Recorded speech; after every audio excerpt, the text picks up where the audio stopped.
Hey, that's funny, because I almost sent a Mobb Deep song for one of mine. Yeah, but not that one. Hey, y'all! Hey! Yeah, this is pretty rad. I never been in London before Saturday. And this is the first time I'm going to share poems in a London show. So this is pretty sweet. I was in Oxford yesterday, and I got to see a Triceratops skull. Yeah, it's amazing. That's fucking amazing.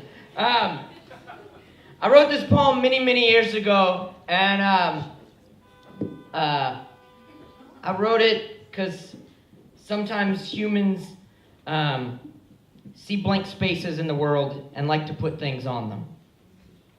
And sometimes other people don't like it when you do that.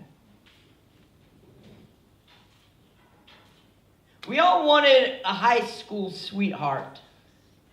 To be young in the 50s with meatloafs and sock hops and lawns so perfect they looked like Clark Gable was kissing them. We wanted to be 13 and alive and meet someone who was 13 and alive and walk with them past the grandstands, to sit and hold hands, with to sit and sit, with to sit and kiss, with like it was something that you had missed, but that never was. We once wanted to be penniless, but not poor. Connecting the countries like Kerouac and thumbs, pulling small-town lovers into backseats and trailer park homes where the two of you would find passion expanding between the locking of your bones until morning would come to find you out on the road with your pockets empty except for your hands, but your hands, they'd be overflowing with your soul. But that's not what happened.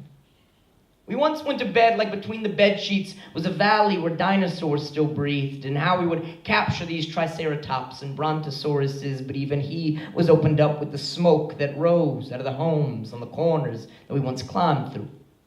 The streets that once called, the balls that we once threw, the school desks upon which we once drew, the windows that sat open through which we once flew before the outside world of parking spaces and dead friends came flooding on in, and we forgot what we wanted, and we became what we become.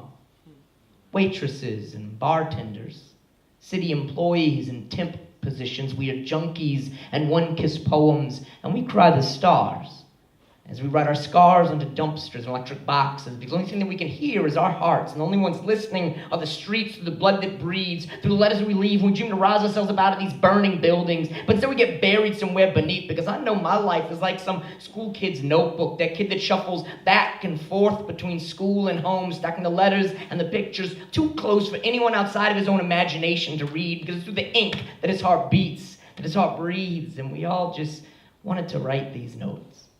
Check if you like me. Check if you don't. Check if you'll date me. Check if you won't, because we all wanted the love songs to be true, and we did love dinosaurs once, and we wanted the stars to hold our hands, to lick the teeth, to fuck us, but they ended up fucking us, so let your smiles twist. Like my heart dancing precariously on the edge of my fingertips, staining them, like that same high school kid licking his thoughts using his Sharpie tip, writing, I was here.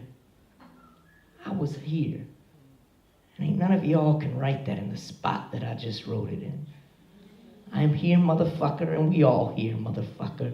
And we all motherfuckers, motherfucker, because every breath I breathe brings me a second closer to the day that my mother may die. And every breath I take takes me a second further than the moment she caught my father's eye. And every word I carry is another stone to put into place in the foundation I'm building these days and erase something that I never saw, what all of us wanted and what none of us got, what we all had and have, what we all forgot, that we all wanted to be something, that we all became something. And it might not be the mess we thought it'd be when we were kids, but something is still something. And like some cats say, something's better than nothing. Feet are smarter than an engine, and dreams are stronger than thighs, and questions are the only answers we need to have to know that we are as alive as the time when I held the mind of a child, asking why is 2 + 3 always equal to 5? Where do people go to when they die? What made the beauty of the moon and the beauty of the sea? Did that beauty make you? Did that beauty make me? Will it make me something? Will I be something? Am I something? And the answer comes, you already are. You always were. And you still have time to be. Thank you.